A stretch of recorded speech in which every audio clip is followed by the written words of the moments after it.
When it comes to online college, Southern New Hampshire University is so good, it's scary. Listen, the facts don't lie. SNHU has degree programs that fit your goals, online classes that fit your life, and real support at every step. And if that wasn't enough, they've got some of the lowest online tuition rates in the U.S. This is an airtight case, you guys. Visit snhu.edu/morbid to get started. That's snhu.edu/morbid. These long dog days of summer, I mean, we just made it through a heat wave. Mama was parched through this heat wave. I was hitting up Dunkin' every single day, and I will continue to, probably for the rest of my days, but especially this summer. Dunkin' is helping everyone stay cool this summer with its lineup of refreshers. These drinks are packed with bold, fruity flavors and served ice cold. It's amazing. Dunkin' refreshers are the perfect afternoon pick-me-up. I like to start my morning with them personally, and then sometimes I go back for a second one because I'm just feeling crazy. They come in a variety of delicious flavors, including fan favorites mango pineapple and strawberry dragon fruit. And then for a limited time, there's black cherry and there's pink pineapple. I'm going to tell you something right now, and it's a bold claim, let me tell you, but I stand behind it. Pink pineapple will change your life. It is so good. It has me feeling like I'm sitting in a pool, resort side, just living, honey. It's so yummy. Try your favorite flavor with green tea, sparkling water, lemonade, or Dunkin's all-new limeade. I haven't tried the limeade yet, but I'm going to. Usually I get my drinks made with green tea and occasionally lemonade, but I do really like the green tea. Or if you don't want to build your own, try one of Dunkin's curated refreshers like the Cherry Lime Ricky or the Ultimate Pink Daydream. The Cherry Lime Ricky, scrumptious. I could drink like 3 of these a day. They're so freaking yummy. Head to Dunkin' today and find your favorite refresher. Dunkin' refreshers contain less than 1% fruit juice. Limited time offer. Chilling crime cases are mysterious, but finding coverage shouldn't be. With the State Farm Personal Price Plan, you have options and can personalize your plan to help create an affordable price so you can get back to cracking all of life's bigger cases. Talk to a State Farm agent today to learn how you can choose to bundle and save with the Personal Price Plan. Like a good neighbor, State Farm is there. Head to statefarm.com to get a quote. Prices are based on rating plans that vary by state. Coverage options are selected by the customer. Availability, amount of discounts and savings, and eligibility vary by state. Hey, weirdos, I'm Ash. And I'm Alaina. And this is Morbid.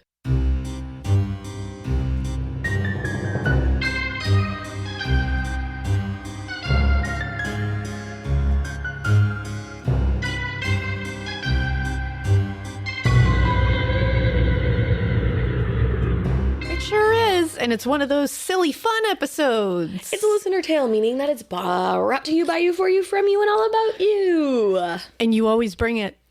Yeah, it's like bring it on. It's bring it on. That's exactly it. Missy's the poo, so take a big whiff. Oh, Liz Dushk. Did I fuck that? I think I might have fucked that quote up. But did you? No, I think you're good. Missy's the poo, so take it. No, I think I did. I think I got it. Yeah, you got it. Okay. I have faith in yourself. I shall. But that's Liz Dushka's in it. So Liz Dushk. If you don't know what we're talking about, go listen to Scream. The Scream Pod. Do it. All right. Well, we don't banter we banter as fuck, but we don't talk about much in the beginning of listener tales. We do banter because it's just fun. It's just fun. But this listener tale, let's start this motherfucker off. It's called I Missed the Boat on the Meta Murderer episode. Oh no. I know. Also, you really drew that right out. Yeah, I think I went brain dead for a second. I was worried. For a second, I was like, are you okay? The answer is a constant... The boat. The answer to are you okay, Ash, is a constant nah.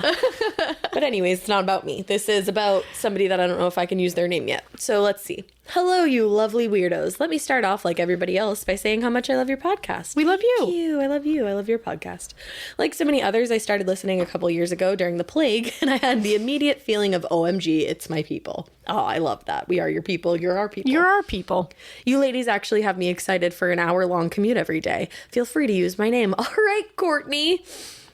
Also, Alaina, when you lost Bailey, I full-on ugly cried in the car. I lost my beautiful pit bull Thumper in October last year, and the pain of the loss of a furry family member is like no other. I fully felt your love for Bailey in that moment, and I'm so, so sorry for your loss. I attached some pics of Thumper to over, and We are all in. Thumper. I'm so sorry you lost Thumper. Thumper is beautiful. He really is. Oh, he has like the kindest eyes. Oh, and your kitty cat looks like my Luxie. What a cutie patootie. Oh, I'm sorry. That's hard. Okay, so I had started typing this listener tale, and for a lot of reasons, I had been debating on sending it in for several weeks. And then you had the Met a Murderer episode, and holy shit, I was like, get out of my head, guys. And we were like, no. And I was like, never. I so appreciate how you share all these listener tales from such a place of compassion and non-judgment. Fucking always.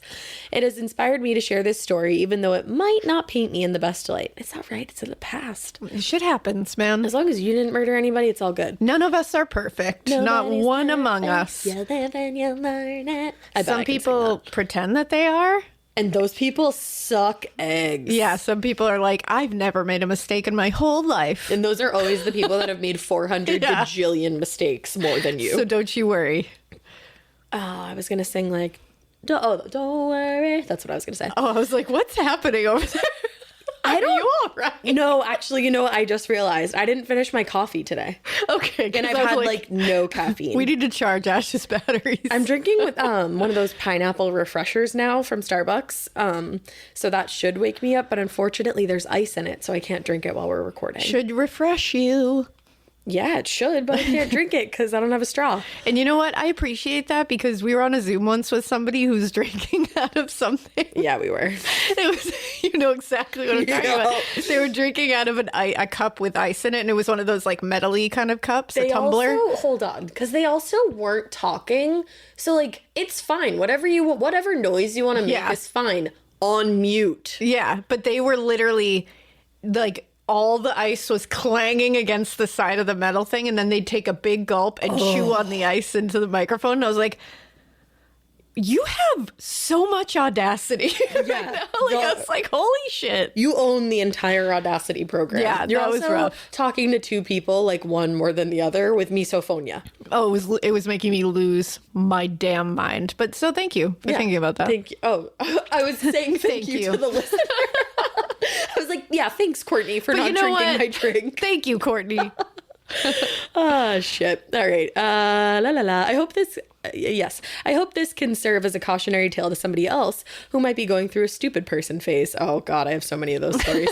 Seriously. Even as I read this, I found myself shaking my head and saying, Courtney, you dumb bitch.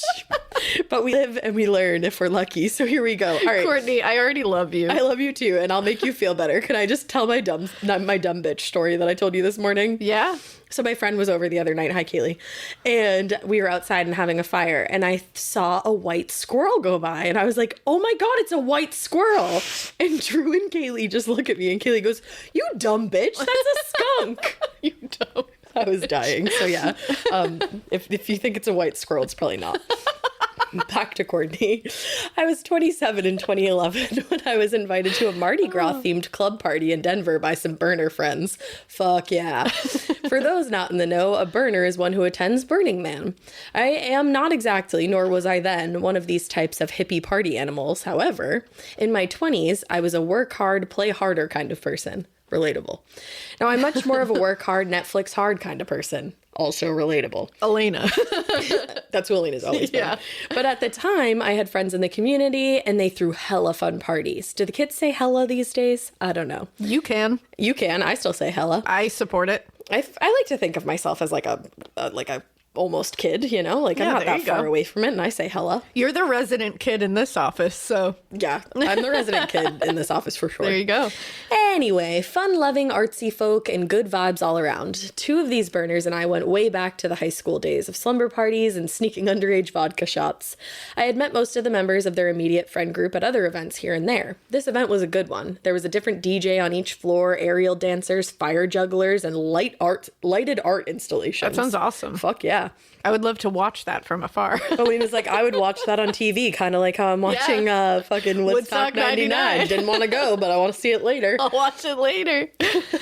Libations. I love the word That's a libations. great word. Yeah, I gotta use that more. It just feels like classier. It I don't know does. what it is. I'm gonna invite you over for like a libation A party. libation or two. Yeah.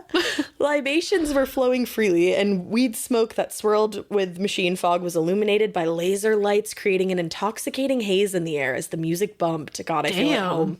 We were all dancing and having a great night when a cute skeleton showed up and started chatting up people in our friend group. Oh no, I would have fell for this too. Whatever you're falling for, I would have fallen for. Yeah. Did I mention that this was a costume party? Seems to be an important detail now. Masks, face paint, the works. But back to cute skeleton guy. He was a great dancer and giving the vibes of the singer in the band Hocus Pocus. Okay, girl, you just got me. I have not read this before. I have said it from day one. That guy's the hot. singer of that band has something. He has something. He has a je ne sais quoi. He has a je ne sais quoi. I can't put my finger on it, but I've always thought he was hot, and I don't know why. He has a sexy voice. The voice, and Yeah. even when he talks, That's what I mean. Like, I'm not even talking singing. Like, he's a great singer. Courtney. Yeah, you get Courtney. it. You get it. Courtney. We get it. And for those that don't, Courtney's talking about the skeleton singer of the band in Hocus Pocus before Winifred takes the stage to sing, I put a spell on you. That one. Yeah. Obs. I was totally into it when he started dancing in my direction. I love dancing. You know what? I want to dance right now. I'm into this. I'm so into this. My friend from school told me that Skeleton's name was Travis and Yeah, that he's of course super it is. cool. Yeah, he sounds like a Travis. He's super cool. Travises always are for a minute. Yeah. And newishly single. Also, same. Wink, Wink, wink. Also, same to like that Travises are always single. Yeah. That's what I meant. I didn't mean that I was jeez. single. Oh, Lord. I was not saying that. I am engaged. Did I ever mention that? Oh, God. Also, everyone there seemed to know him. Of course they did.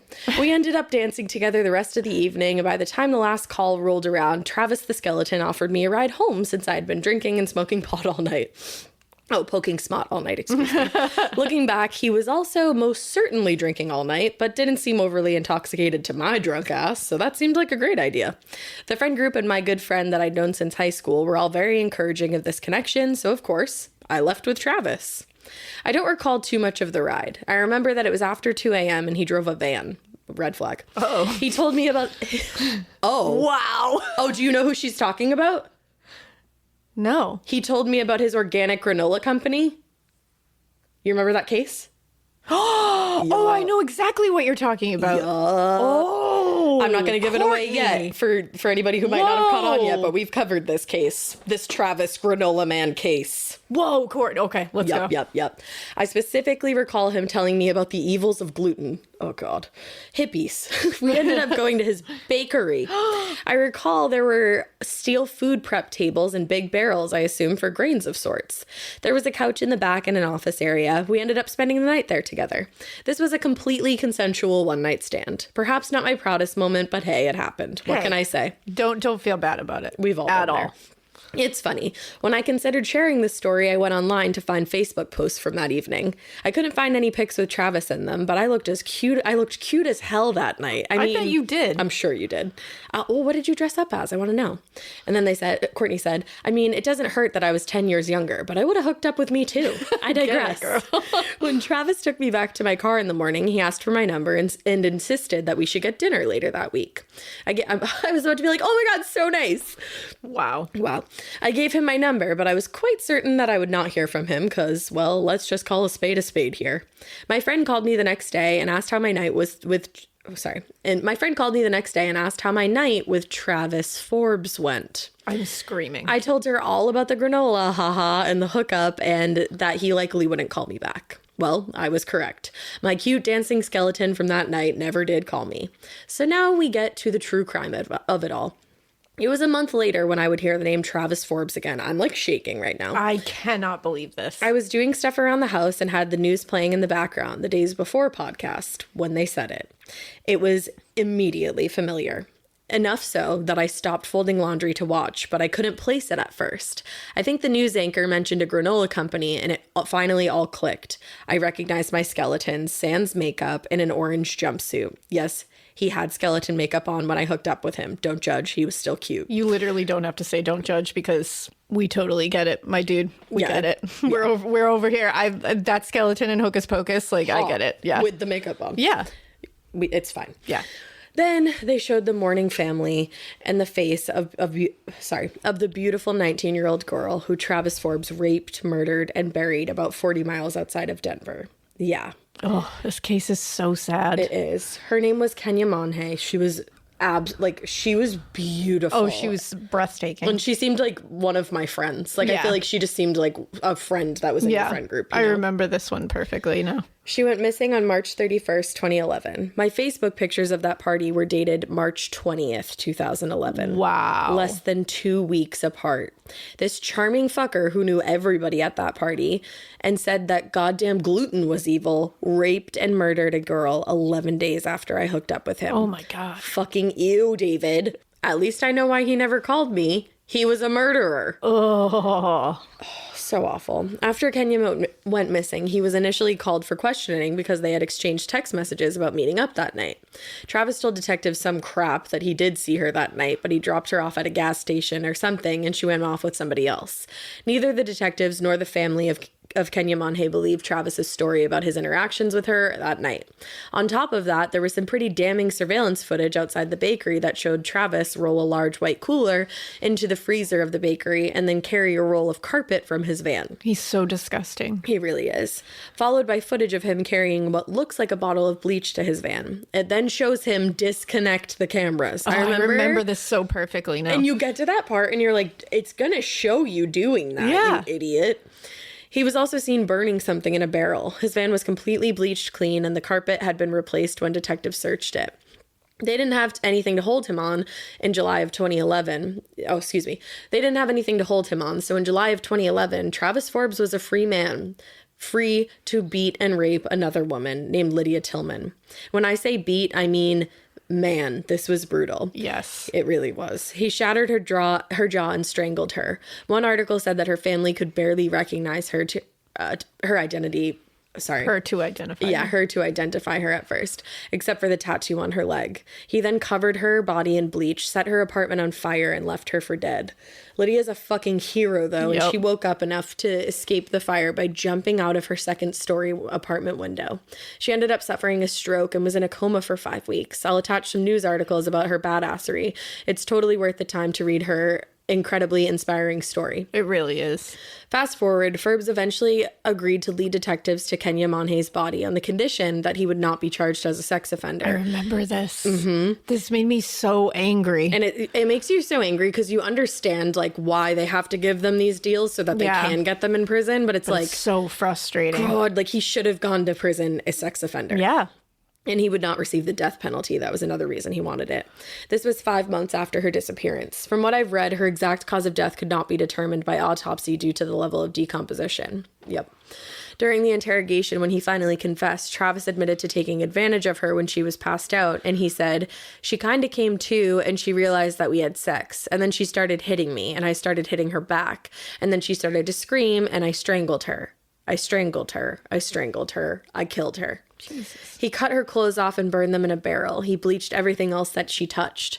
He's now serving a life sentence without the possibility of parole. And after all of this hitting the news, I talked to my friends and everyone in the burner community. They were completely shocked. The Travis they all knew was a fun, nice guy. He was smart, he was well-read, charismatic, and a good dancer. The Travis that I met that night was too. Now, I'm sure everyone thinks this about themselves, but I consider myself to be a decent judge of character. I've certainly been in circumstances where I got a bad feeling to nope the hell out, and have done so. I never felt unsafe that night. Not once. Not a bad vibe or a gut feeling or anything. Even when I left with Travis, all these people vouched for him, and there were a whole bunch of witnesses who watched us leave together, which furthered my disillusion of safety. I still like to go out and have a good time on occasion, but I've made some changes to my lifestyle after this. I realize how lucky I am that my version of the story has a very boring ending. That it is nothing more than a story of a foolish hookup with a stranger after a party. When I watched Kenya's family on the news, I couldn't help but picture my family and what it would look like to have them on the news mourning their missing loved one, and it broke my heart. Not only did I feel so stupid, I felt shame in my selfishness and my overall carelessness. I always wondered if my foolish hookup is what saved my life.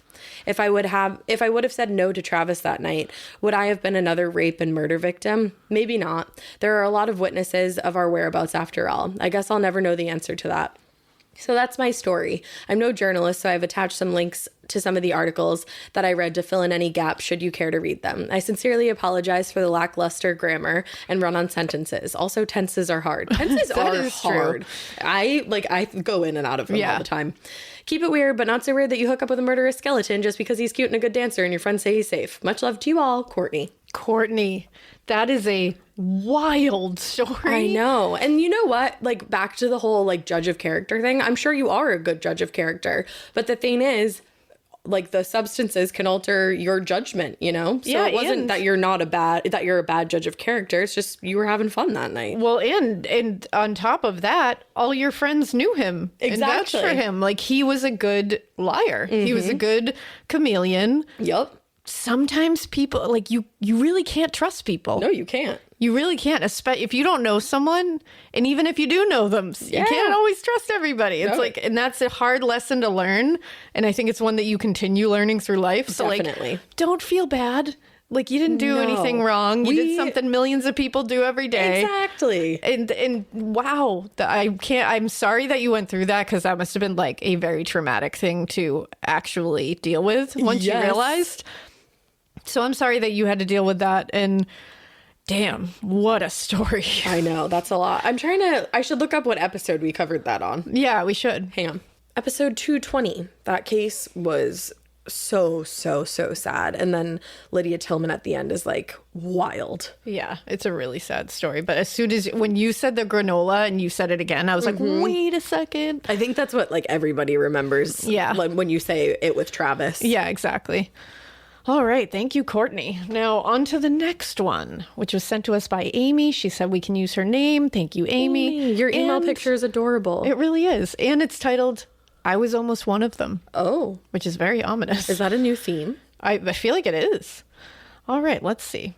It says, let me go to the beginning of this. It says, hi, ladies. Hi, ladies. First of all, I want to preface this by saying this may be long and I'm sorry. No. And by telling you that the last month of my life, well, really the last 6 months, but definitely the last month, has been almost unbearable. Oh no. On May 1st, I lost my dad after a long battle of dementia. Oh, I'm so sorry. We really lost him years ago, but last November we put him in hospice knowing there was nothing more we could do to help him. He suffered a lot, and we suffered along with him. Holding his hand and talking to him as he passed away was the hardest moment of my life, but knowing that he was no longer in pain or confusion was an actual comfort. To anyone who has a loved one dealing with Alzheimer's or dementia, I see you. You aren't alone. Oh, I'm so sorry. That's a nightmare. I can't imagine having to go through that. The next day, after watching my dad pass, I had my first ultrasound appointment as I found out I was pregnant 9 weeks prior. Unfortunately, I found out that I was dealing with a miscarriage. Oh I'm so sorry.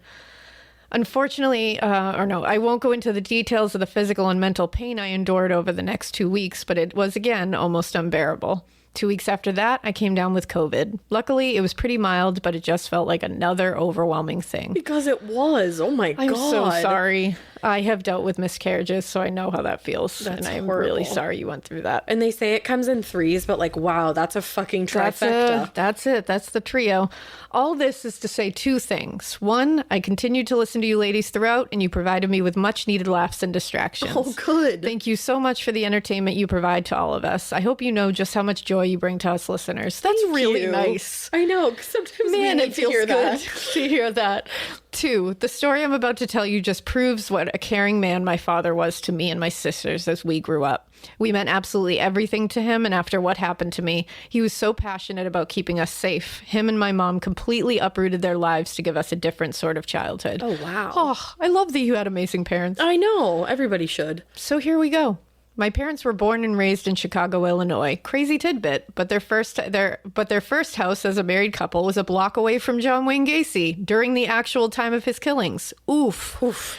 For real, oof. For real. My dad spent his entire career up until this point at the Chicago Tribune, starting as a copy boy and at this time working as a foreign editor. What a badass. I have a subscription to the Chicago Tribune. He was kind of a big deal in the world of print journalism. That's badass. Hell yeah, go dad. My mom was a kick-ass pediatrician pediatric nurse. Hell yeah, go mom. This is a cool couple. They both switched on and off working nights, so I definitely had plenty of time with each of them throughout the days. Oh, that's awesome. so cool. My very favorite afternoons were when my dad would pick me up from preschool and we would go grab Happy Meals from McDonald's and bring them to the park. Oh. Those were the best times. This particular night, my mom was working and my dad was home with us. I was 5 years old and my sisters were 9 and 11. We actually lived in a suburb of Chicago at this point, not the same place as the John Wayne Gacy shit, Shivers. And though I don't remember much about it, I do remember feeling like it was a pretty nice and safe neighborhood. It was like any other night. My dad put me to bed by reading to me, which was a nightly ritual he did until I was almost in junior high. Stop. He said goodnight, turned off the light, and closed the door. Oh. We lived in a 3-floor house, so bedrooms were on the top floor, kitchen and living area on the main floor, and there was a finished basement. My dad and sisters retreated to the basement once I'd settled into bed. The next moments are obviously a little hazy to me as I was only 5 years old, but I promise you these images will never leave my mind. Oh, I'm so scared. I have a feeling I'm going to get very stressed out about this. I'm already stressed out because I read ahead. I opened my eyes and there in front of me was a figure. I could see his outline because the door in my room was now opened and the light in the hallway was glowing around him. Oh, God. The figure was relatively large. As he got closer, I noticed he was wearing a stocking cap on his head and what I will never forget, a tool belt around his waist. Oh, my fucking God. I can't be sure that there was anything in the tool belt, but I knew it was there. Luckily, I had the time and clarity to start screaming at the top of my lungs. I must have spooked him because he immediately fled from my room. My dad was able to get to my room relatively fast as I continued to scream. When he reached me, I told him what I saw. As most parents would probably do, he reassured me it was just a dream. However, as he was doing this, he heard a loud banging coming from the main floor. He ran to the sound and saw that our side door was broken into and was swinging open. Oh my God. That's all it took for him to call the police. I remember the police being in my room and me retelling them what had happened, but that's really where my memory ends. But here's what I was told. For the next week, we had a police presence at our house outside all day and night to protect us. My dad said at first they weren't sure how serious they should take the situation, but with the broken door and the way I described the man to them, the police felt like it was a real event. They said hearing those sort of specifics from a 5-year-old was not normal if it was just a dream. Also, I'd like to point out that this was the mid-'80s, so, prime kid abduction decade. Yeah, what was with the 80s? Yeah, what and the fuck was up with that? It was like a real thing. Yeah. We never had another incident at our house, but within the next year, my dad decided he had had enough of Chicago. He bought a newspaper company in a small town in Wisconsin. Fuck yeah, he did. Yeah, he did, and our entire family moved hours north to this idyllic setting. When I say small, I mean it. I always hear people reference small towns, but you really don't know small towns until you see one. There were no stoplights, and I graduated with a class of 40 kids. Oh my God. Everybody knew absolutely everybody. It sounds like where Drew is from. For real. Honestly, I think I forgot about the incident as I grew up. I never felt unsafe in our town, and it was a really nice place to grow up in that sense. We were out all day from morning until night playing, walked to and from our friends' houses unsupervised. However, I do remember forever teasing my dad about his safety protocols. He constantly locked all our doors at all times. Why would you ever need to do that in this town, we'd wonder. And at night, as he'd write his newspaper stories on the computer in the basement, he'd block out the windows because I think he was scared of being watched. Honestly, feel that. Yeah. In college, I found a shotgun in his closet. I was absolutely shocked. My dad was one of the most gentle souls I'd ever come in contact with. We lived in an area where hunting for animals was really prevalent, but he was a major animal lover and would never dream of doing that. Up until then, I wasn't sure my dad had ever even held a gun. When I found the gun, I brought it up to some good friends about how surprised I was. One of them turned to me and said, "Why would you be surprised? You were almost kidnapped as a child out of your own bedroom." And it hit me. The honest friend. Yeah, like, what the fuck? You were almost taken out of your bedroom. They're like trauma bomb, remember? Yeah, like, boom. And it hit me. I'd completely forgotten about all of that because of the way my parents decided to raise us. Oh. Like, your parents literally made you forget about being almost abducted. That's how wonderful they were. That's some parent shit right That there. is some A+ parent shit. Truly. I'm now the mother of a 5-year-old, and I cannot imagine the trauma my dad endured after having that almost happen to his child. I know. It didn't hit me until my friend reminded me of that. And then again when I had a daughter.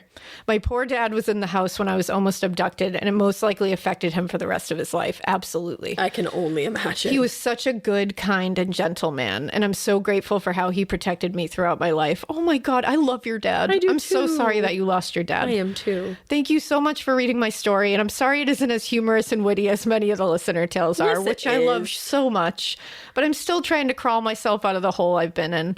I hope I can also be funny again soon. Until then, thank you for providing me with your hysterical banter, engaging listener tales, and interesting true crime stories. Love you, ladies. Amy. You can go ahead and use my name. I'll be so excited if you actually read it. I'll want the notoriety. Amy. Hell yeah, Amy. We love you, and we're so sorry for what you're going through and right we're sending now. you a huge, giant hug. And we're literally not even huggers, so that's a big deal. That's a huge deal. We love you. We freaking love you, Amy. All right, next up, listener tales. I got possessed because I was too gay to say no. Amazing. That's iconic. I'm ready for this. Oh my God, already. Let's go. Hello, my beautiful ghoulish goddesses. Love that. My name is Pfeiffer. Get the fuck out. That's an awesome name. That's a sick ass What a name. cool name. And then they said yes, like Michelle. Yes. And you may absolutely use my name. yes, Okay, Pfeiffer. What a fucking cool name. Holy shit. Firstly, I need to tell you that I love your podcast. I'm chronically ill and spent a lot of time just writhing around in pain on various beds. So I don't really spend time with people outside of my roommates. I'm so sorry to sorry. hear that. Having a true crime podcast. Having a true crime podcast like yours in my ears has made even my worst days feel bearable. And I cannot thank you enough for how much of a positive impact you've both made on not only my life, but many lives in the community as well. Aw. Thank you. Thank you. Man, you guys are like really know. pumping us up today. I know, seriously. I'm like, shit, let's record like 18 episodes today. I'm getting all like go. like Fuzzy. Yeah, like shy. Like I feel shy. Aw. I've never felt shy. What the fuck? Your passion for the stories you tell, the compassion you hold for the victims, and the way you rip boneheads like BTK, you mean shit flower? Hell yeah. To shreds is unmatched, and I truly hope you never forget how incredible you both are. Oh my God. Pfeiffer. Thank you. Fucking Jeez. Pfeiffer. I love that. Fucking That's your Pfeiffer. name. I'm getting a new cat, and now I want to name it after you. Right? Pfeiffer. We like picked a name, but I'm like, Pfeiffer's a cool Pfeiffer's ass a cool name.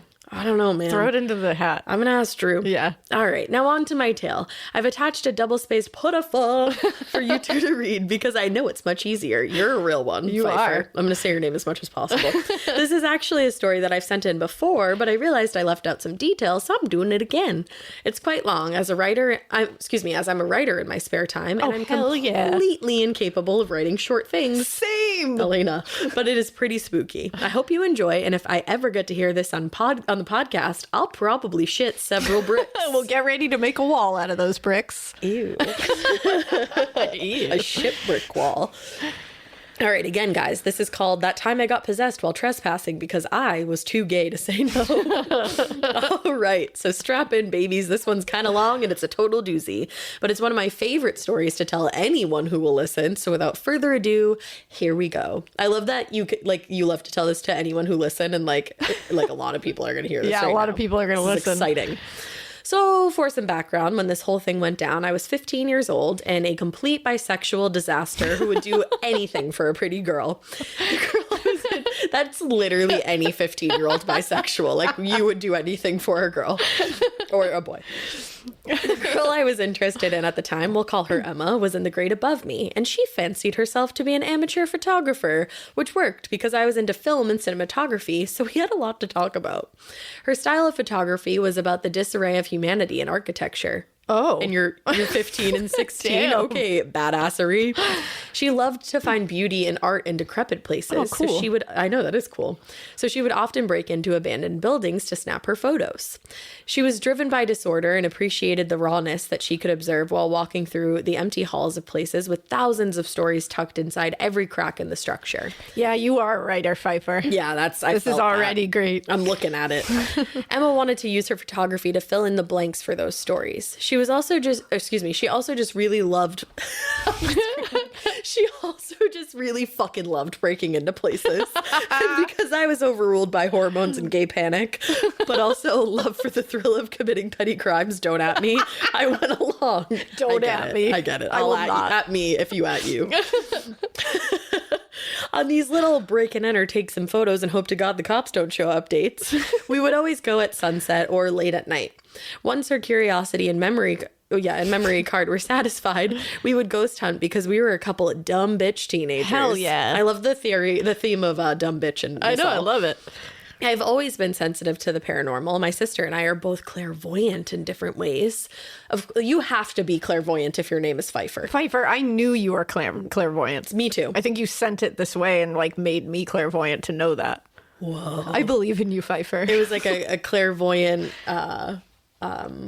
inception. There you Is go. that what that is? Sure. Question mark. Bye. Bye. So spirits don't always leave me be. So I was hoping to make some sort of contact here. And oh boy, did I fucking ever. Uh-oh. Emma's choice of haunt this night was an old factory in the middle of buttfuck nowhere. In our Midwestern state.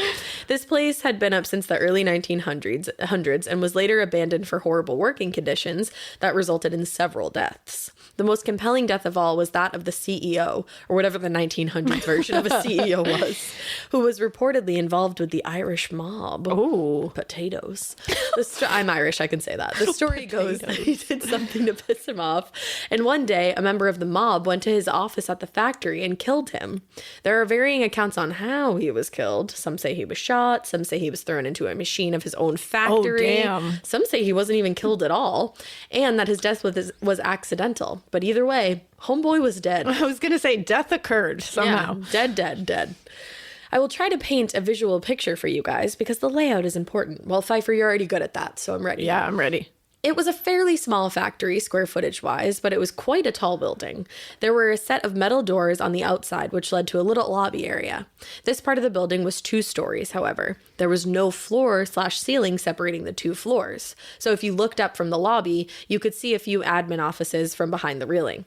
Towards the back, there was a set of metal double doors that led to a short hallway, followed by another set of double doors that led into the factory. Below the factory, there was also a basement type thing for storage or God knows what. This is all important, I promise. I believe you. This is how my brain works.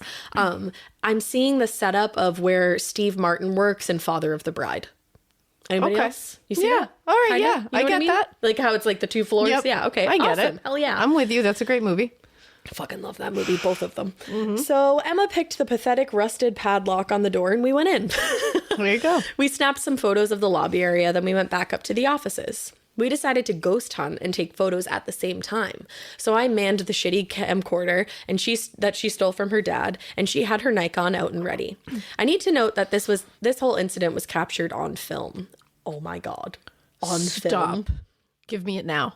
Unfortunately, No. Emma and I no longer speak, therefore I no longer have the footage, but I'll do my very best to describe the series of events to the best of my abilities. Emma, are you out there? Give me the footage. Here's the thing. If you are both still bisexual, I feel like you could reconnect. Yeah. You know what I mean? Like lesbians are always friends with their friends. There you go. I can say that. About an hour into our investigation, Emma and I were up on the 2nd floor in what we believe was the CEO's office, where he was killed. And we heard a noise from downstairs. Of course, our first reaction was, "It's a ghost!" No, it wasn't. What? It wasn't. Oh, It's a God damn it. ghost. I was just so excited to yell. I go, "What?" You're like, what? I was like, you read They it were wrong. like, "You're dumb. You dumb bitch." You dumb bitch. Of course, our first reaction was not, "It's a ghost." I can still yell. There you go. It was, "Oh shit, it's the cops." I was going to say, that's what I would think first. Yeah. Because we were totally trespassing on top of having literally broken into this building. We ducked down and waited with bated breath for several excruciatingly long seconds to see if any booming voices were going to tell us to come out with our hands up. But there wasn't a sound. Emma, obviously the brave bitch here, decided to go downstairs and check it out while I stayed put and stressed myself out. There you go. While I waited for Emma to return, I tried to look out the window to see if there were any cop cars or anything outside. But there was a tree from the Mesozoic. Yeah, that era right outside. That was intimidating. I saw you get to that. I saw that face. Like, I don't want to read that. Mesozoic. Because, I'm like really scarred from Nin. I'm like, if I don't know what that is, I'm not saying it. I'm not going to try. System The of a Mesozoic Down. era. Yes. Plus, the window was busted and dirty. And so what I could see was precisely jack shit. But I had a camera with night vision. So I was zooming in, zooming out, trying to see anything. You holding onto your butts? Because this shit is about to get real. Oh, man. While filming, I heard a sort of scuffling noise from behind me, and thinking it was Emma, I turned around to face her, and I woke up somewhere else. What? You woke... I missed the part where you were sleeping. I was like, you. When did you sleep? What? When did you close your eyes? Pfeiffer, wake Pfeiffer, up. what's up? I don't like this. Pfeiffer, wake up. Oh, that was good. Okay. You like... I hit that high note. It was like it came up and gotta down. go, It was ooh, so hot right now. So hot right now. All right, why you didn't fall got to. asleep. I opened my eyes and all I could see was blackness. I did the thing where you blink repeatedly because you think you've spontaneously gone blind. We've all been there. And proceeded to start screaming like a banshee in childbirth. Whoa. Oh, I like that. Never heard that one before. I spun around and in my panic, I made out the silhouettes of machinery and wires and shit. Not blind then. And I just started running. I was in near complete darkness, just sprinting blindly to fuck knows where, but eventually found the metal staircase that led me out of the basement through the factory where I ran into Emma. What? Emma started screaming at me, "Where the fuck have you been? I've been looking for you everywhere." I promptly grabbed her hand and started pulling her toward the exit. We gotta go right the fuck now. Oh, damn. If I was Emma, I'd be like, okay. I'd be like, let's go. Let's go. I'd be like, I will yeet us out of here. So we grabbed our shit and we left. On the way home, Emma started asking questions, but I needed to get as far as possible from this place before I was able to tell her what had happened. When we got back to her house, we smoked some of the married iguanas. I've never heard that either. Married iguanas? I love that. Have you heard that? No. Me either. That's amazing. That's awesome. Some of the married iguanas. Married iguanas. And when I finally felt calm and stoned enough, I told her what I experienced in the factory. Obviously, she freaked out, so we decided to watch my camera footage. We skipped ahead to the moment I was alone in the office, and this is what we saw. My night vision was on, so I was filming the window, zooming in, zooming out like an asshole.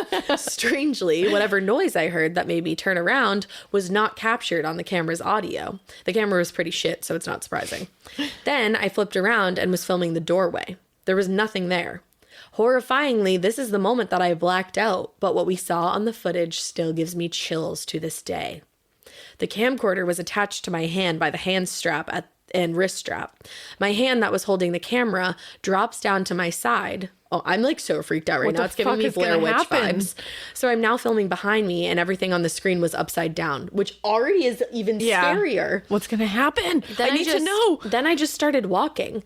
I left the offices, went downstairs, somehow without alerting Emma, went through both sets of double doors into the factory area, descended the metal staircase to the basement, and parked my definitely not conscious ass in front of a wall where I stood for a very, very long time. That's like you said, Blair Witch. Yes, exactly. Oh my God. Oh, I hate it. It scares me so badly. Now, up until this point, Emma and I had not yet gone into the factory. I had no idea the layout of this place. So how the fuckity fuck I did go down there on my own without knowing how. I cannot explain it any other way than that something was definitely taking over my body. What the fuck? The scariest part is that from the time I blacked out in the office to the time that I woke up in the basement, 22 and a half minutes had passed. So you're just staring? Just sitting there? For 15 minutes, for 15 of those minutes, I was standing in front of a fucking wall, just Blair Witching it in the corner. I knew you were going to come out with that, Pfeiffer. Utterly silent. So I just nicknamed you. The Fifester. We have nicknames for you now. Fifester. I love that. Fifester. You're officially the Fifester. Hope you like it. I do not remember this. When I think I can't even read. It's so much. When I think back on the incident, even now, that 22-minute period did not exist. It's suspended in black in my memory. And it was like I blinked and was suddenly in a completely different place. Wow. Without the camera footage, I would have never known what had happened to me. But I do remember the feeling I had when I woke up. Thick and heavy. Like when you wake up from a nap and you have no fucking clue where you are. It did not feel necessarily dark or evil in any sense, but it was definitely restless and confused. Same though. I love that. Same though. The Fifester said that, but honestly, I agree. I am restless and confused pretty much all the time. Alaina can confirm.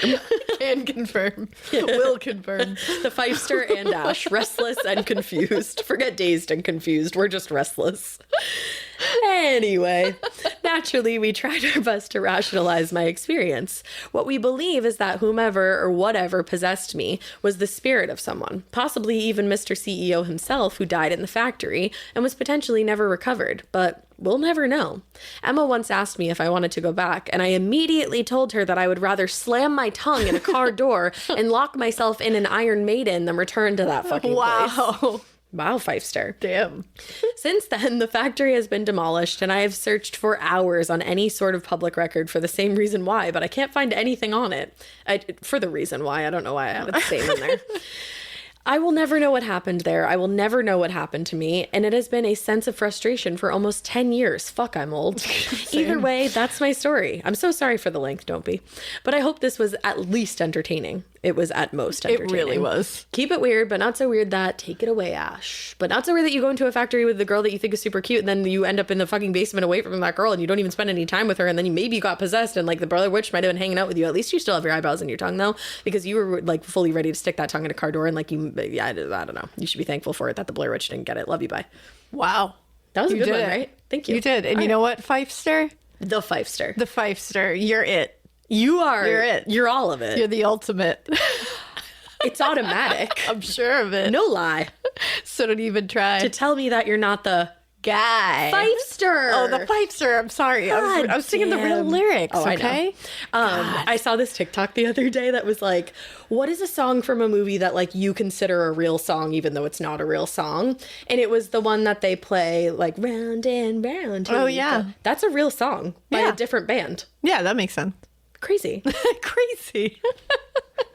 I thought I was going to blow your mind. You know what, the Fifester? What do you think? Did you also think that? Did I blow your mind, Fifester? The Fifester? The Fifester, you blew our mind. Yeah, for That real. was amazing. For real, guys. Dang. All of you are just wilding. All right, let's move on, I suppose. Okie dokie artichoke. So this one says, listener tale. The afternoon my 5-year-old self spent at the beach with one of the 24 faces of Billy Milligan after one of his personalities committed serial rape and before he became an alleged murderer. Oh, just that? That's a title. Okie dokie. That is a title. Okie dokie, Sarah.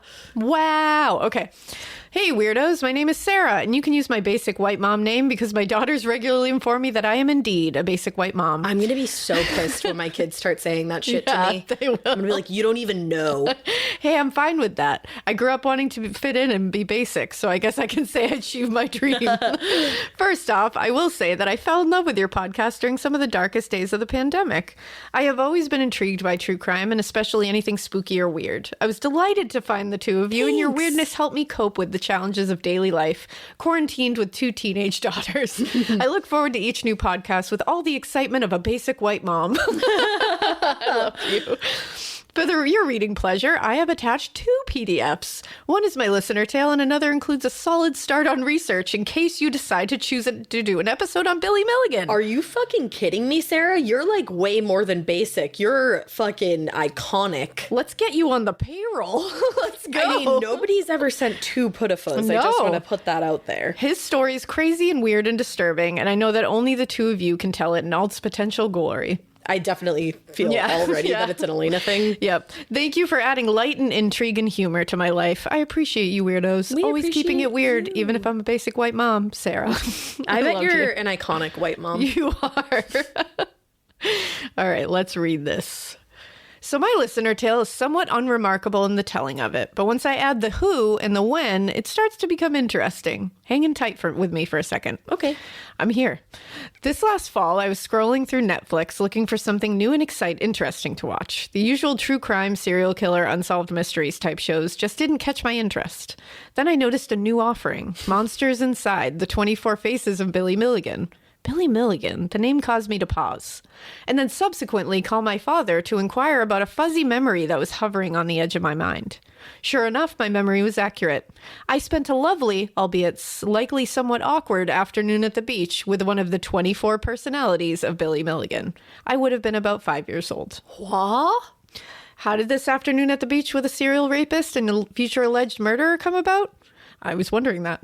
We all were. All because of my compassionate hippie father. Go hippies. And look there's a picture of your family, and you're so cute. You are freaking adorable. Oh my God, and your parents are adorable. I'm dying. I was born a flower child in the truest sense. My early years were spent living on the side of a West Virginia mountain with no electricity or running water, but lots of love and friends and music all the time. This isn't completely relevant to the story, but still, where else can I brag about my mad accomplishment of being potty trained using an outhouse? My family in 1976. Fucking awesome. You're not basic at all. You are a cutie patootie. I know. Look at those cheekies. And your dad is holding both you and your mom. And wow. I just realized that, and I Strong love man. it. That's strong man. Oh my God, you are so cute. When I was what's crazy is you kind of look a little bit like Ash when Ash was little. You know, I almost said that, but I do talk about myself a lot in a kind of narcissistic way, so I wasn't going to bring myself into it. No, you do. And you were both really cute. Oh, thank you. When I was about 4 years old, I moved with my hippie music-playing parents to the hills of Athens, Ohio, so I could attend better quality schools.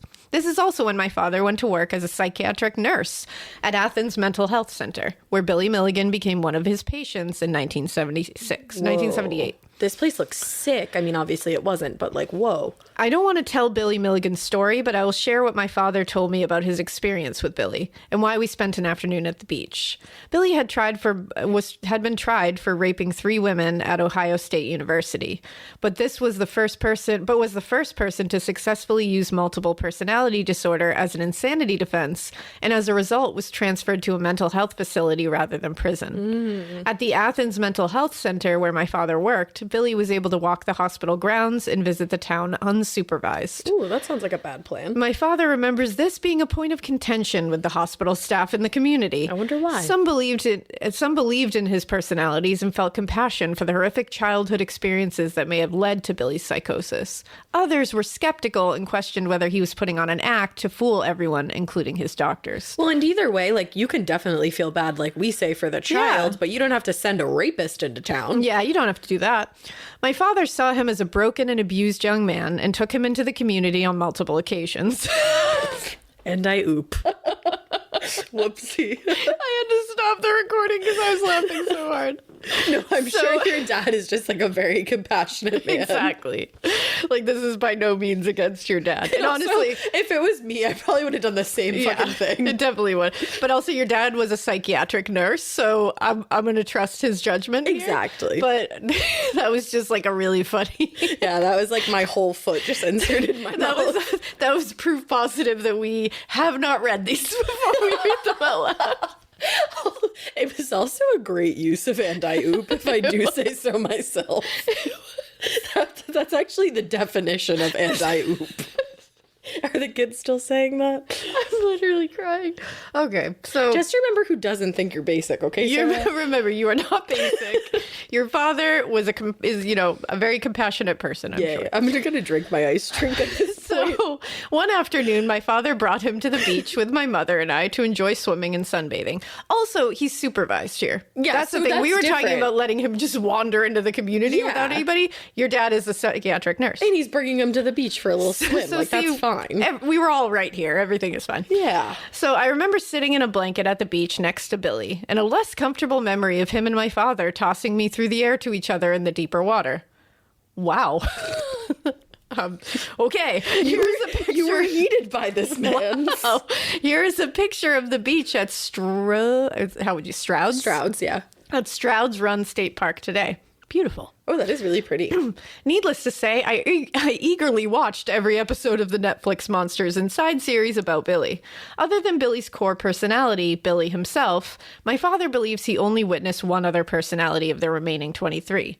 This was his most violent personality, named Reagan. Because of The Exorcist? Probably. According to my father, Reagan emerged in one instance when a staff member was intentionally provoking Billy and he became enraged. Watching the Netflix series, I was shocked to learn about the possible murders that Billy may have committed after his time in Athens, Ohio. Did I spend my afternoon bringing light to a troubled, abused soul? Or was I subjected to time with a sociopath who manipulated my gentle father just to have a fun day at the beach? I don't know. Could be either, to be honest. Yeah. I can't tell you. I need to know more. So my question today, was Billy controlled by his multiple personalities, or was he a master manipulator and a, quote, brilliant narcissistic sociopath? I'm hoping you, Ash and Alaina, can help me answer this. Ooh, that's a big job, Sarah. Oh, I'm going to read this case. Yeah, we're going to add that to the whiteboard. For sure. We've got time in November. There you go. So we're going to take a then. peek at it. And wow, what to be able to look back and say that? Seriously. Like, that's really wild. That's cray-cray. But I think that's the thing. Those kind of situations, like the multiple personality thing, is they can manipulate so easily. It can be created so easily. Yeah. Like, you know what I mean? But it's I'm also Patricia. it's also with it. I was actually thinking of Split this entire time. Of course you were. Yeah. Great fucking movie. I saw that in theaters and it shocked me to my core. It's so stressful. Opinion though, or maybe not unpopular, I don't even fucking know. I don't like the end. I don't either. Cool. And I don't even remember what the end was, but I remember not liking it. I mean, I can say it because it was like came out like 5 years ago. It turns into that like whole superhero thing, and he like can't be stopped. I know, so I know what it is. Is it Marvel? No. It's a prequel, I think, to Unbreakable. Yes. Which is like a serial killer. Lord, Like a superhero kind of thing. Yeah. So I didn't like it. I get why it happened. I don't know if I'm a fan of that whole thing. Yeah, and it wasn't really like marketed as a prequel. Like I thought it was just a movie about like I thought it was just a scary movie, you know. I thought it was a scary movie. But yeah, that was M. Night, wasn't it? Yeah. Yeah. So should have expected a twist. Our dude M. Night. M. Night. You know, like the Fifester. We're all friends here. I know. Let's go. Okay. So all right. thanks, Sarah. I'm going to go ahead and take my foot out of my mouth and introduce the next That one. was a wild tale. And also, Sarah, your fam is just the cutest thing I've ever seen. No, like genuinely. And not just because he looked like me as a baby. All right. This one is called Why I Always Win 2 Truths and a Lie. Ooh. A listener tale. Hello, ladies. Here's my listener tale for hopefully one of your podcast shows. Feel free to read it all or part of it. I made sure to make it a put-a-foot double-spaced and size 14 font for your reading ease. An icon. Like, that's hot. It is. This part is not for the show. Bye. Okay, we're gonna move on. There you go. Greetings from the Great White North, aka Canada, or to be more specific, an itty bitty town called Port McNichol. Port McNichol. There you go. About 2 hours of Toronto, north. Just 2 hours of Toronto. It's like away from 2 hours. My name is Danielle. Feel free to say it so I can brag to all my friends. Danielle, my belle. We love a Canadian. Oh, fuck. We might join you soon. I found your podcast while scrolling through the true crime section a couple of years ago. I saw the word morbid and my brain immediately took control of my hand and forced my finger to click on it because anyone who named a true crime podcast morbid was worth listening to. Hell yeah. Thanks. Then I got hooked on you wonderful ladies. Also, hello to Drew, John, and the Littles. Thank you. They say hi back. They said, hey. I wanted to write in for a Listener Tales episode for ages, but I'm going to be honest and say my overthinking every fucking thing until all of the fun is gone brain couldn't decide what tale to tell you. Ooh. I relate to that so hard. I mean, local ghost stories about drunken sailors playing soccer with the head of their decapitated friend. Yeah, that one. Working in a store that was haunted by a curious dog, that one. And hearing a very long-ass scream while staying in a haunted hostel in Ireland are just a few of my options. We'd like all of those, please. I pick D, all of the above. Danielle, please. Please. I decided to ignore those for now. How dare you? Although there will be a footnote about the soccer game because it's a Halloween thing, and I know you ladies are all about spooky season, so feel free to cut that part if you want. No way. I don't. I'd apologize about this being long and for the F-bombs, but I'm really not sorry. And we would never want you to be. I love you. My tale is about how I always win. True truth, and a lie. So, to set the stage, I was about 25 and worked at a local store in the shipping and receiving department. Boring job, but I was there to save money for school, not to make a career of it. Every Christmas season, all the employees were split into groups for a month of manipulation and backstabbing. I mean, friendly competition. The group was the highest sales at the end, the group with the highest sales at the end of the competition won a small commission. Got it? Got Good. it. This shit isn't complicated, and I'd be concerned if you were lost already. I love you already. You're funny. On the day my tale starts, the phone rang. Scary, right? Yes. Terrifying. Two scariest things in the world, your phone ringing and somebody knocking on your door. Yep. The voice on the other end was pleasant, very soft, and a little high-pitched. The man placed an order for some small thing. I can't remember what it was, but it doesn't make a difference in the story. He was chatty in that only mildly annoying way that nice customers tend to be. Then came the first kind of creepy thing. He was calling from the mental health facility one town over in... Thank you for the pronunciation key, but even that is fucking intimidating. Penetanguishene. Yeah. I did my best. Yeah, it sounded good to me. It was a massive complex and still is that houses everything from community outreach to the criminally insane. Fun fact, it actually sits on spit land named On a spit of land. Yep. It sits on spit land. I was like, what's that? What's spit land? I'm going to be honest. I think I need new contacts because I'm like actually squinting at the screen. I'm going to blame it on that. Even though I've been doing it for 4 years. Yeah, it's fine. Fun fact, it actually sits on a spit of land named Asylum Point. It was common for the inmates whose families would supply them with an allowance to call and order things from local businesses. A driver would then go from the store to store every Thursday and pick up all the orders. That's nice. I know, that is nice. Now, there was no easy way to know why somebody was a guest at this place, since most of them used an alias. I didn't question it. It was a sale, and I wanted my team to win. No, I'm not super competitive, but my work nemesis was on the team just ahead of mine in the standings, and I wanted to beat her into the ground. Whoa. I felt that. It was petty, but I'm sure I'm not the only one who's wanted to defeat someone they didn't like. Are you a Capricorn? A Capricorn, a Gemini, a Scorpio, or... Yeah, I think that's probably it. Or an Aries.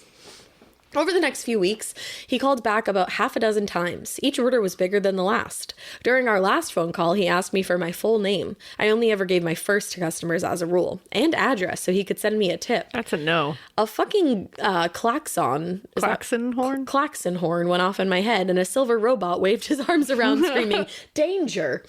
Lost in Space reference. Sorry, I speak in movie and TV references and song lyrics sometimes. I love that. So do we. I told him to send it to the store and that my boss would make sure that it got to me. Little did I know that one of my helpful coworkers had already supplied my business card to the driver. So he got my full fucking name anyway. Gotta love coworkers. Yeah, gotta love them. I love my coworker. I love mine. I'm just kidding. Not about loving you. Wow. Anyways, I don't know. My foot's still in my mouth. It is. At this point, he got even chattier and told me he was being transferred to a medium security facility for prolonged treatment for something. Probably wouldn't call me again and was very grateful for all of my help. I was in customer service, so I did the song and dance we all do for the customers. Hope things go well. Too bad you're going so far away. Blah, blah, fucking blah. Retail, am I right? You know, I've never worked a retail job. I know, that's wild. I know, but I was a waitress, so I fucking made up for it. That's true. That Thursday, the driver showed up with an envelope with my name on it. Inside was a $10 bill. Score! Okay, wondering how this is scary. Be patient, it's coming. A coworker saw my pretty $10 bill and asked me about it. I explained that a patient had sent it to me. Was I not lucky? I told her his name, and she asked who it was. This was the day I found out that the color drained from their face wasn't a literary exaggeration. The look on her face actually made me scared of some unknown thing, like the time another coworker had started screaming as she ran from the room. You bet your ass I was right behind her screaming all the way. That time it was a bad, not scary, I guess, but she was a bit phobic. Yeah. Like, I just ran. And really, how many of us don't run screaming from the room when a bat dive bombs our heads? All of us do. We like literally just had that experience, and I thought that it was a bat that flew into the home. It was a bird. It was a bird. It was a tiny little bird. But it was dark in color. It was dark in color. And it flew right past me and one of the kids in the bathroom as I was doing their hair. Thank God I wasn't cutting their hair. That's all I have to say. Anyway, she said 2 tiny fucking words that changed everything. Google him. Uh-oh. Oh, no. Okay. There was no way I was not going to look him up. I also wasn't going to wait until I got home. This was before we had computers in our pockets. Yes, I am that old. I feel that. And broke the no personal internet use at work rule and typed his name in. Russell Johnson. Up popped page after page of hits, all saying the same thing. The bedroom strangler. 11 known assaults. 7 known rapes and murders. What? Holy shit, I had been sharing friendly chats with a fucking serial killer. Then it hit me. He knew my name and where I worked. Oh, no. The serial killer, whose MO was to follow female victims home from work, bus stops, or stores, knew where I was. Oh, no, no, no. That $10 got dropped in the first donation bin I found because it was just too creepy to keep it. Oh. You might be wondering how my coworker knew his name. Well, it turns out one of his last victims was supposed to be her mother, but he got the floor wrong while pulling an evil fucking Spider-Man up the outside of the building and killed her upstairs neighbor instead. Oh my God. Yup. This pond scum monster in human form had literally scaled the outside of a multi-story building, scaled the outside of multi-story buildings to get his victims after following them home. Are you fucking kidding me? I am horrified. You think you're safe on the 4th floor? Think again. Where there's an evil will, there's an evil way. Oh. Obviously, I'm still alive, so this story had a happy ending for me. I got out of that job shortly after this happened and moved on to better and serial killer-free things. His story didn't go so well. He lived up to his evil status and was soon removed from the medium security institution and returned to high security lockdown. To this day, he remains there, chemically castrated and safely locked away from society. Damn. And that, boys and girls, is how I always win at 2 Truths and a Lie. I've had actual conversations with and got tipped by a serial killer. It still creeps me out to this day that I cannot sleep with any window in my home open. Good. I don't even care how hot and humid it gets. And Canada in a heat wave can be deadly. It's the humidity that gets you. Oh, I feel that, especially this week. Oh my goodness, for real. Oh, and my team totally won the competition, which made up for the tip that I couldn't bear to keep. Hell yeah. All right, so if you want me to stop here, I can. I won't hold it against you. Okay. To lighten the mood, here's a cute picture of my cat, Leonard Nimoy. Oh my God. Oh my God. Nimoy. So cute. Yeah, Nimoy. I figured I said it wrong. I love it. As promised, more on the soccer game mentioned earlier. If you're ever in my neck of the woods around Halloween and want a good scare mixed with a healthy dose of real ghost stories, try Pumpkin Furno at Discovery Harbor. I'm there. Pumpkin Furno? I am there. You had me at pumpkin. It is a restored military and naval base from the 1800s and is just below Asylum Point, which adds to the creepiness. Although visiting the place the rest of the year, you can still get a little spooky. They go all out for Halloween. The story of the soccer match has been told for decades. It's about a group of sailors who got in an argument after a night of drinking and murdered their friend. They decided there was only one thing to do in the middle of the night when you're drunk with a decapitated corpse. They decided to play a game of bloody soccer. And before you ask, yes, the workers have been, They have been known to recreate. have been known to recreate the game minus the murder. Oh my gosh. Jesus. I need to see this. Thank you for the amazing podcast, Need to. Danielle. Thank you for the 2 amazing stories. Wow. Holy cannoli. Wowzers, Danielle. Oh my goodness. That was intense. All these people that have had some kind of contact with a serial killer is wild to me. I know. I feel like we need to do like so many more installments We of the really time I met do. a murderer or like wasn't like had a involvement with them. Truly. So cray. Whew. Oh man. Okay. So this is the last one, and I think it's a good one. Okay. I'm going to say burlap-clad hunchbacks in the Bridgewater Triangle want to rub sand in your eyes. I've heard that. I've heard that before. Let's do this. I have never heard that before. I'm ready. All right. Hey, Alaina and Ash. First off, I love the podcast to a degree that some might find unhealthy, but hey, screw them. Screw 'em. I just can't get enough true crime and spookiness in my life, I guess. This is actually the second story I've sent because I've had a few notably weird experiences in my 36 years, and I guess I want to fill your mailbox with spooky spam. Please That's not do. even spam. It's welcome. I'm a fellow masshole hailing from Swampskit and love to hear that distinct accent and special brand of banter. I miss so much now that I live in Los Angeles. Oh, wait. Is Swampskit a place or is that like a play on words? No, that's a place. I've never heard of that. Yeah. You call yourself a masshole? I know, right? My name is also Ashley. I don't go Hey. by a nickname unless you're my grandpa, and for some reason you thought Ashcan was a cool thing to call your firstborn grandbaby. Yeah, why do people call us that? I also hate when people assume that you either do go by a nickname or you don't go by a nickname. Like if that's you true. say like, hi, I'm Ashley, and they're like, hi, Ash, you're like, I didn't say that. Yeah. But sometimes I say, hi, I'm Ash, and people are like, hi, Ashley, and I'm like, I didn't say that. You're like, I didn't introduce myself as Right. that. Feel free to use my name if you read this in an episode, and I'll change the names of the others involved because, frankly, I don't speak to them anymore. Okay. Iconic. Now to the story. Fuck them, right? Yeah. This encounter happened during my last year of art school amidst the hellish time of working on my senior thesis in animation. I was super overwhelmed, drawing my ass off day and night, and even experienced the first panic attack I'd ever had. So, of course, when my boyfriend asked if I could help with his project, I obviously said yes, because sure, I have tons of free time to spare, my dude. To put my workload in perspective, I spent that entire year on 2 minutes of hand-drawn animation. Oof. Sorry for all the capitals and such, but I type the way I talk, which is very punctuated and East Coasty. I feel that. My boyfriend at the time was mildly obsessed with the paranormal, especially the East Coast variety. For his project, he had reached out to a local ghost hunter / spooky expert who hosted a radio show on the South Shore. Oh, shit. We were going to tape some interviews with Tom, the host, to be guests on his radio show and spend the whole day with the paranormal expert. You know, like you do. The station was located in a town on the South Shore, smack dab in, you guessed it, the motherfucking Bridgewater Triangle. South Shore. So blah, blah, blah. Fast forward, we did the interviews, radio show. Yes, I was shit my pants nervous on the air, and we packed up all our gear for the day. It was well past dark when we were done, and we were so ready to go home and have a beer. Turns out spending the day with a paranormal expert is super draining, and I didn't have many fucks left to give anyway. We packed up the car and got to driving. My boyfriend Chris was driving. I was in the passenger seat, and our friend Mike and Eric, Chris's brother, were seated in the back. I know you ladies know what it's like driving around the heavily wooded areas in that part of the state. You sometimes don't pass another car for miles on end. There are no streetlights, and you're surrounded by thick, black forest on either side of the road. Oh, yeah. None of us were really talking much, and we were all a little pooped. The road we were on was a narrow two-way street in some deep, dark butthole of the Bridgewater Triangle. That could be like any of the It streets definitely around could. there. I was spacing out, staring out the front windshield, when out of fucking nowhere, something crossed in front of our car.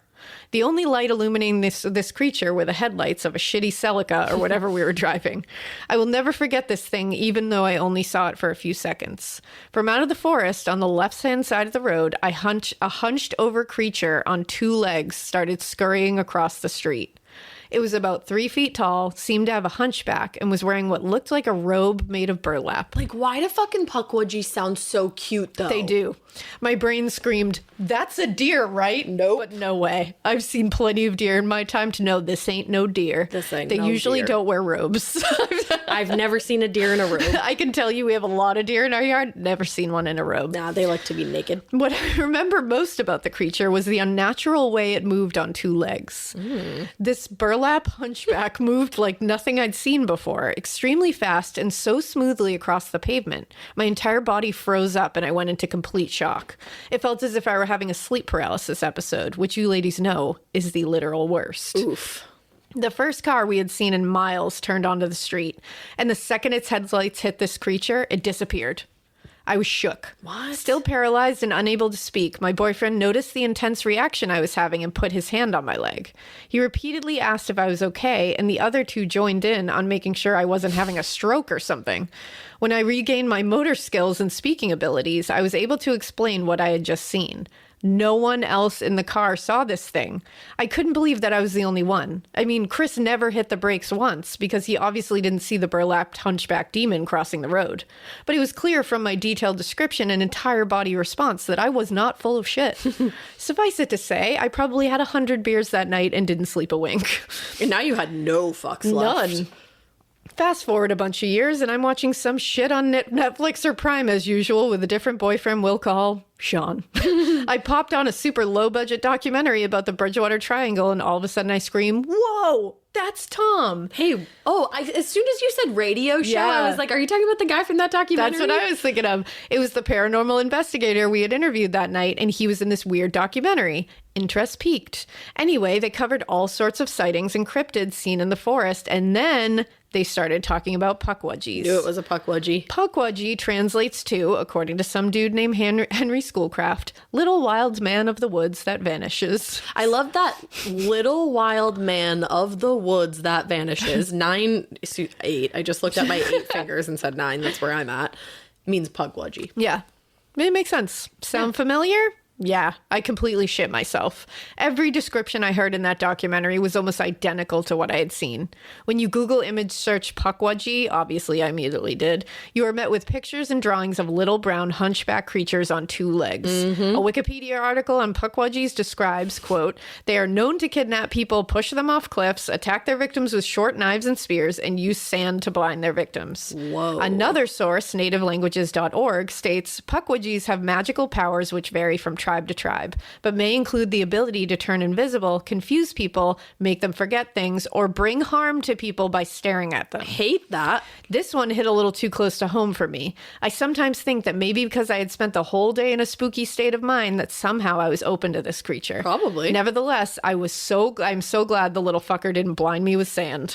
I'm gonna end this already because it's incredibly long and I'm so sorry. Never. Anyway, I hope you like this story enough to read it on the podcast, and it gave you some full body shivs. Thank you so much for doing what you do. Never stop and stay weird, but not so weird that. Take it away, Ash. Not so weird that you have to do this project. Actually, you have to do your own project. And you're like, actually, fuck it. Instead of doing my own project, I'm going to do my boyfriend's project. And my boyfriend's project is to go talk to this guy, Tom, who's from this weird documentary. But I haven't realized that. And he has a radio show and he's a paranormal guy. And then on the way home, I see this puckwudgie. And I'm like, oh my God, that's a fucking puckwudgie. And then years later, I watch a documentary and I see Tom all over again. And you're like, holy crap. Oh my gosh, a puckwudgie. I saw it. I'm glad it didn't blind me with sand. Keep it that weird. Or don't. It's your choice. I'm glad it didn't blind me with sand. Wow. Ashley, that was a good one.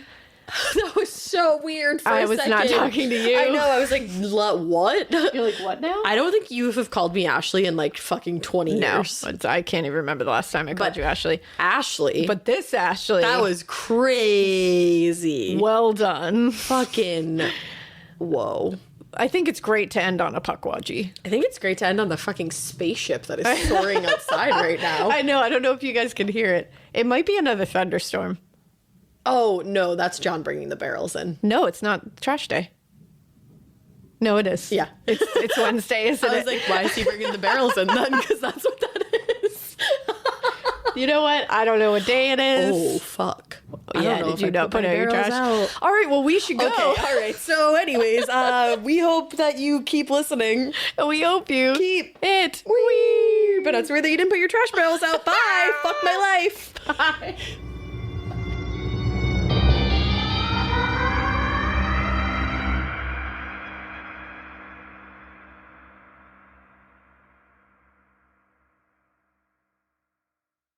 Waking up exhausted, foggy, and running on empty? For me, one of the missing pieces was magnesium support.